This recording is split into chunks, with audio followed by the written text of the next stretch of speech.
बच्चों जय हिंद। आज हम आपको जो सूरदास जी का पद था उसके जो पद्यांश हम आपको पढ़ा रहे थे उसके 5 पद्यांशों की व्याख्या हमने आपको कर दी। आज हम आपके सामने 6वें, 7वें और 8वें पद्यांश की व्याख्या करेंगे। तो आप लोग रेडी हो जाएं और ध्यान से समझने की कोशिश करें। तो 6वां पद है सखीरी मुरली लीजो चूर। तो ये जो पूरा पद्यांश है इसको पढ़ने से ये ज्ञात होता है कि यहाँ पे श्री कृष्ण का मुरली के प्रति प्रेम और उससे ईर्षा करती गोपिकाओं की मनोदशा का वर्णन किया गया है। और यही खास बात हम इसके प्रसंग में ले जाएंगे। व्याख्या कैसे करेंगे? व्याख्या इस तरह से करेंगे, सखीरी मुरली लीजो चोर। गोपिकाएं आपस में एक दूसरे से चर्चा करती हैं और कहती हैं कि सखियों, हमें श्री कृष्ण की मुरली को चुरा लेना चाहिए, हमें श्री कृष्ण की मुरली को चुरा लेना चाहिए, क्योंकि जिन गोपाल कीन अपने बस प्रीत सबन की तोर।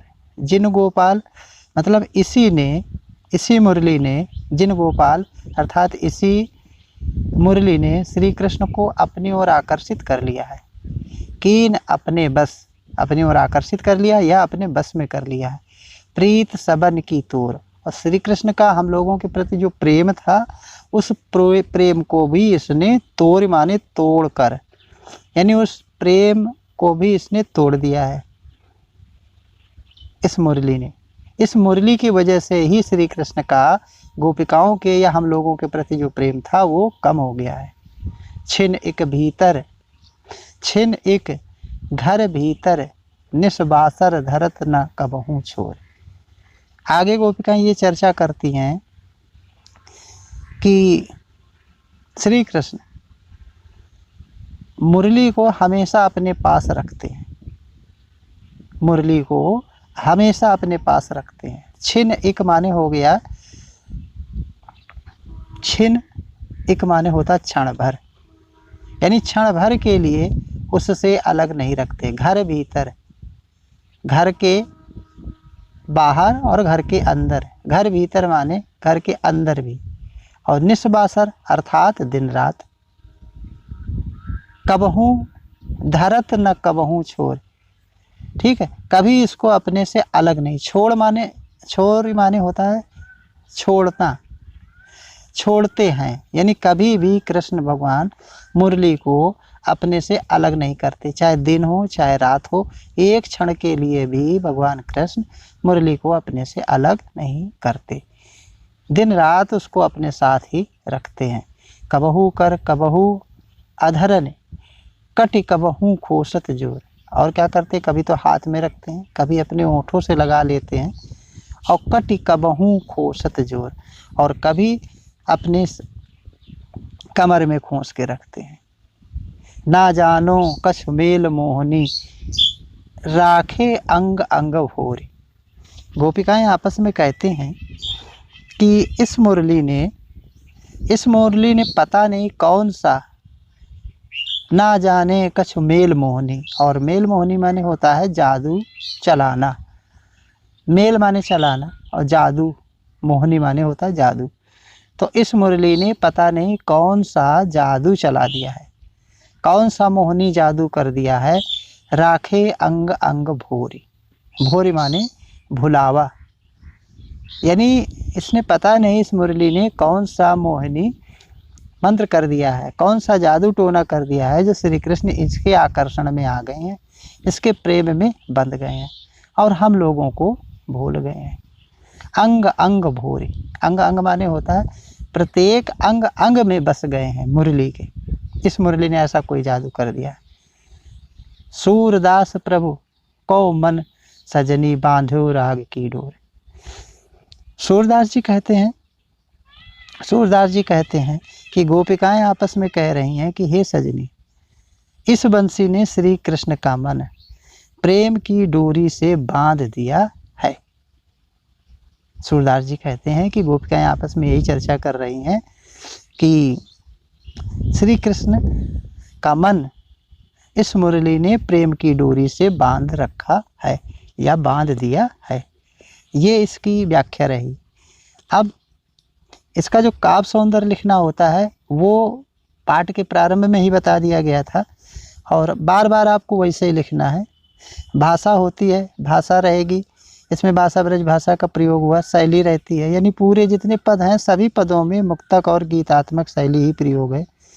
छंद इनके जो इसमें जितने भी हैं सब गे पद इसी छंद में लिखा गया है। रस गुण माधुर्य है और रस जो होता है पद के अनुसार बदलता रहता है, तो इसमें श्रृंगार रस हुआ और अनुप्रास अलंकार रहेगा और अलंकार बार बार पद के अनुसार बदलता रहेगा। यहाँ पर कबहूँ कर कबहूँ और मेल मोहनी ये शब्द आए तो यहाँ पे का वर्ण कई बार हुआ। ठीक है, का हा का और माँ इन वर्णों की पुनरावृत्ति होने से अनुप्रास अलंकार हो गया है। पुनरुक्त प्रकाश अलंकार भी है। ये कैसे है? अंग अंग मतलब एक ही शब्द बार बार आ गया इस जगह पे, अंग अंग में यहाँ पर इसकी पुनरावृत्ति हुई है तो यहाँ पर पुनरुक्त प्रकाश अलंकार हो गया। राग की डोरी अर्थात प्रेम रूपी डोरी, तो यहाँ पर आपका रूपक अलंकार मिलेगा। तो इस तरह से इसके ये सब बातें काव्य सौंदर्य में जाएंगी, उसमें आपको लिखना होगा। इसके बाद आपका जो 7वां पद है, ऊधो मोय ब्रज बिसरत नहीं, तो इसकी व्याख्या देखेंगे। तो ये जो पद है ऊधो मोय ब्रज बिसरत नहीं, इसको पूरा पढ़ें तो इसमें पूरा पढ़ने से ये ज्ञात होता है कि इस पद में श्री कृष्ण की मनोदशा का चित्रण किया गया है। और जब आप प्रसंग लिखेंगे तो कैसे लिख देंगे? प्रस्तुत पद्यांश में सूरदास जी ने श्री कृष्ण की मनोदशा का चित्रण किया है, तो इसका चित्रण किया है। इसी का चित्रण कवि करते हुए देखो व्याख्या कैसे कह रहे हैं, ऊधो मोय ब्रज बिसरत नहीं। भगवान कृष्ण श्री कृष्ण जो थे वो ऊधो से ये कह रहे हैं कि ऊधो मुझे ब्रज की बहुत याद आती है, ब्रज को मैं भूल नहीं पाता, मैं सबको भूलने का प्रयास करता हूँ लेकिन भूल नहीं पाता। ऐसे ऊधो मोय ब्रज बिसरत नहीं आप कई तरह से कहते हैं। वृंदावन गोकुल वन उपवन सघन कुंज की छाएं। आगे उन्होंने कहा कि वृंदावन और गोकुल के वनों और जो उपवन हैं उन सभी की मुझे बहुत याद आती है, उन सभी की मुझे बहुत याद आती है। सघन कुंज, सघन कुंज, सघन माने होता है गहन और कुंज माने होता है छोटे छोटे वृक्षों का समूह, छोटे छोटे वृक्षों का समूह। तो आगे उन्होंने कहा वहाँ के जो कुंजों की घनी छाँव थी, छोटे छोटे वृक्षों की जो छाँव थी वो भी मुझे भुलाए नहीं भूलती, मतलब वो भी मुझे बहुत याद आती है, अर्थात मैं उसको भी नहीं भूल पाता। प्रात समय माता जसुमत अरु नंद देख सुख पावत।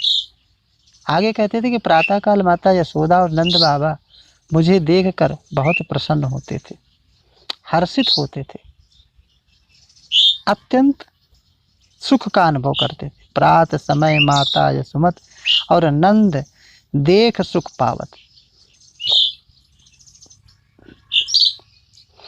तो मेरा दर्शन पाके अत्यंत सुख का अनुभव करते थे। माखन रोटी दय सजइयों अति हित साथ खवावत। और आगे उन्होंने कहा यशोदा माता तो मुझे माखन रोटी और दही बड़े प्रेम से खिलाती थी। माखन रोटी दयो सजाए अति हित साथ खवावत, बड़े प्रेम के साथ खिलाती थी। अतिहित, अतिहित माने हो गया अतिहित, बहुत प्रेम के साथ, खिलावत माने समझते हैं। आगे है गोपी ग्वाल बाल संग खेलत सब दिन हंसत रिसात। गोपी ग्वाल बाल के संग खेलते हुए पूरा दिन हंसते खेलते, सिरात माने होता है व्यतीत हो जाता, चला जाता, पूरा दिन ही समझ में ना आता कि पूरा दिन कब समाप्त हो गया। कैसे? गोपी ग्वाल बाल के संग खेलते हुए। सूरदास धन धन ब्रजवासी, जिनसो हित जदुतात। आगे सूरदास जी कहते हैं, सूरदास जी ये कहते हैं कि वे ब्रजवासी धन हैं। वो ब्रजवासी, सूरदास धन धन ब्रजवासी, वो ब्रज के वासी धन है। ठीक है, क्योंकि उन्होंने स्वयं श्री कृष्ण के, क्योंकि स्वयं श्री कृष्ण ने उनके हित की चिंता की, उनकी चिंता करते थे, इसलिए वे ब्रज के लोग बहुत बहुत बहुत धन्य हुए। उन्हें श्री कृष्ण के अतिरिक्त ऐसा कोई हितैषी और कौन मिल सकता है। तो ये पद था 7वें पद की व्याख्या। अब हम आपको इस तरह से पढ़ा दिए हैं और फिर भी इसकी व्याख्या में कहीं कोई आपको दिक्कत आती है तो आप कमेंट बॉक्स में हमें लिख सकते हैं। ठीक है, तो ये इसकी व्याख्या हो गई। अब बात आती है काव्य सौंदर्य कैसे लिखें। तो जैसे पिछले बताया वैसे लिख देना है। वही भाषा कौन सी रखनी है, गुण कौन सा रखना है, रस कौन सा रखना है। तो रस श्रृंगार इसमें होगा, बाकी सब वही रहेगा। अलंकार आपको ढूंढना है। ठीक है, फिर भी हम बता देते हैं। ब्रज बिसरत गोपी ग्वाल अतहित। ठीक है, क्रमशः बा गा ता इन वर्णों की पुनरावृत्ति बहुत बार हुई। कौन सा अलंकार हो गया? अनुप्रास। और एक शब्द मिला धन धन, मतलब यहाँ पर एक शब्द का, एक शब्द की पुनरावृत्ति, एक ही शब्द की पुनरावृत्ति हो रही है। तो पहले वजह से आ गया पुनरुक्त प्रकाश, ये हो गया। इस तरह से इसका भी ये अलंकार हो गया। तो इस तरह से ये आपका 7वां पद हो गया। और 8वें पद की बात करें, ऊधो मन न भय 10-20। तो इस पद की हम आपको व्याख्या करते हैं। अब ये पद देखें, पूरा पढ़ेंगे तब समझ में आएगा कि पद में किसके विषय में कहा गया। तो हम आपको बता देते हैं, ऊधो मन न भय 10-20। तो यहाँ पर श्री कृष्ण के मथुरा चले जाने के बाद गोपिकाओं का उनको याद करके व्याकुल होना और व्याकुल होना, इसी व्याकुल होने का मार्मिक चित्रण किया गया है। आप ऐसे भी कह सकते हैं, ठीक है, आप ऐसे भी कह सकते हैं कि श्री कृष्ण उद्धव को गोपिकाओं के पास ज्ञान और योग का संदेश लेकर भेजते हैं, परंतु गोपिकाओं ने उनके इस संदेश को स्वयं अस्वीकार कर देती हैं। मतलब इस ज्ञान व योग का संदेश स्वीकार करने में उन्होंने अपनी असमर्थता दिखाते हैं। ये बात है, ये पद में बात कही गई है। तो यही 2 बातें हैं जो आप इनको प्रसंग में ले जा सकते हैं। व्याख्या हम आपको सुनाते हैं। व्याख्या कैसे करेंगे? ऊधो मन न भय 10-20।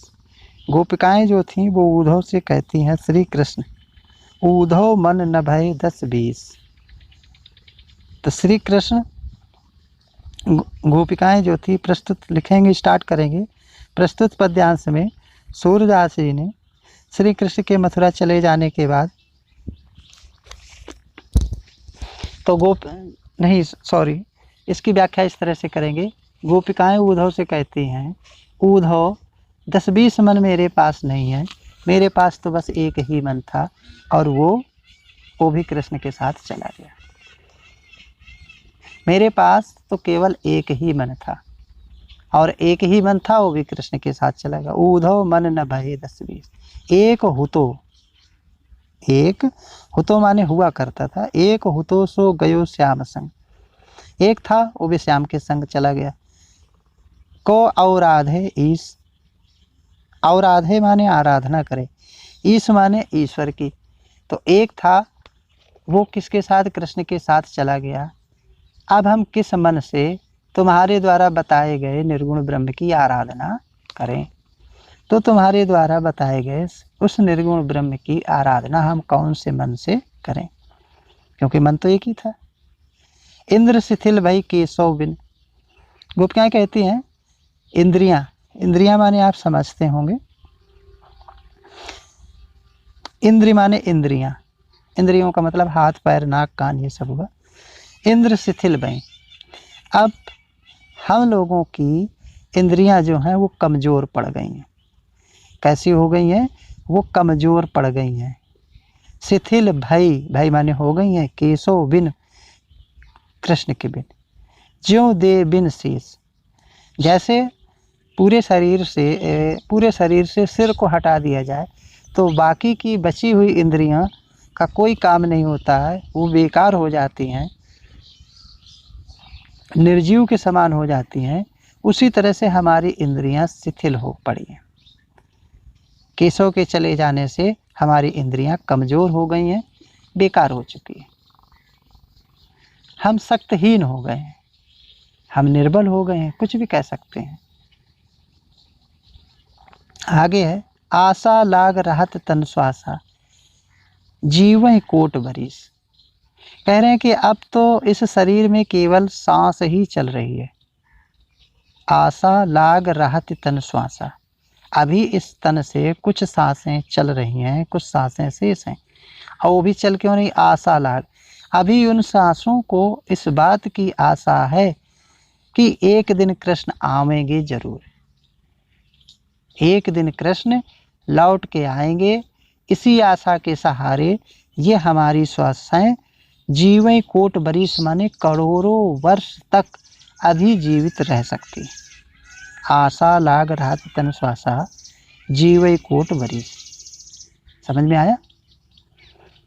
गोपिका उद्धव से क्या कह दिया? उद्धव से ये कह दिया कि हमारी सांसों में अभी हमारी सांसें कुछ शेष हैं। आशा लाग रहा थी तन श्वासा, तन इस शरीर में कुछ सांसें अभी शेष हैं, चल रही हैं। और वो इसलिए चल रही हैं क्योंकि हमें अभी विश्वास है कि श्री कृष्ण एक दिन लौटेंगे, मथुरा अवश्य आएंगे और अपने दर्शन हमें अवश्य देंगे। तो श्री कृष्ण के लौटने की आशा के सहारे तो हम अभी करोड़ों वर्ष तक जीवित रह सकते हैं। आगे कहा, तुम तो सखा श्याम सुंदर के सकल जोग के ईश। गोपिकाओं ने उद्धव से आगे कह दिया, उद्धव तुम तो श्री कृष्ण के मित्र भी हो और तुमको संपूर्ण योग विद्या का ज्ञान भी है, तुम्हें योग विद्या का ज्ञान भी है। तुम तो सखा श्याम सुंदर के, आप तो श्री कृष्ण के बहुत करीब रहते हैं, बहुत नज़दीक रहते हैं और उनके बहुत ही अभिन्न मित्र भी हैं। आपको सभी तरह के योग विद्याओं का ज्ञान भी है, ठीक है। तो इसलिए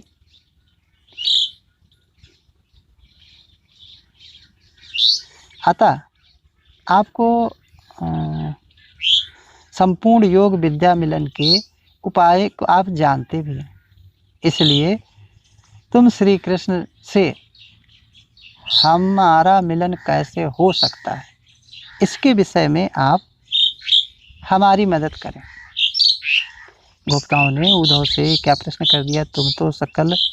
तुम तो सखा श्याम सुंदर के सकल जोग के ईश। एक बार इस तरह से और समझ लें कि हे उद्धव, आप श्री कृष्ण के मित्र हैं, आप उनके बहुत करीब रखते हैं और योग और विद्याएं सब तरह का आपके पास ज्ञान है। तो आप हमें कोई ऐसा मार्ग बता दीजिए जिससे हमारा श्री कृष्ण से मिलन हो सके। ओके। सूर हमारो नंद नंदन बिनु और नहीं जगदीश। सूरदास जी कहते हैं कि गोपिकाओं ने उद्धव से ये कह रही हैं, अंत में ये कह दिया कि हम आपको स्पष्ट रूप से समझा दें या बता दें। नंद जी के पुत्र श्री कृष्ण को छोड़कर, सूर हमारो नंद नंदन, नंद जी के पुत्र भगवान श्री कृष्ण को छोड़कर हमारा कोई दूसरा आराध्य नहीं है, कोई देवता नहीं है।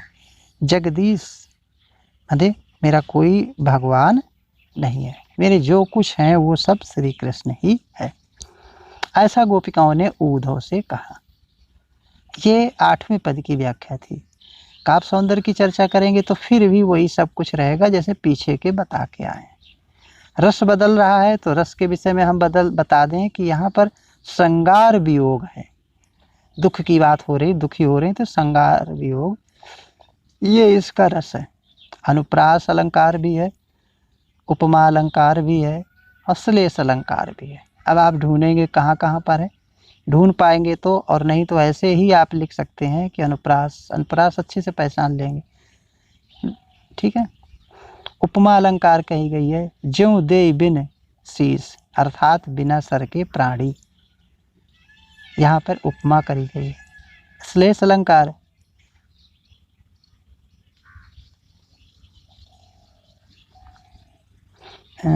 श्लेष अलंकार में ज्यों देह बिन शीस में ज्यों वाचक शब्द का प्रयोग किया गया है, और इसीलिए इसी कारण ये रूपक अलंकार भी है। तो आपको अलंकार लिखना है, उपमा अलंकार और अनुप्रास अलंकार, बस इतने ही है। तो इस तरह से आज हम आपको छठवां, सातवां और आठवें 3 पदों की व्याख्या की। आप इसको सुने, समझें, और किसी तरह की कोई दिक्कत हो तो आप हमें कमेंट करके बताएंगे। Okay, thank you.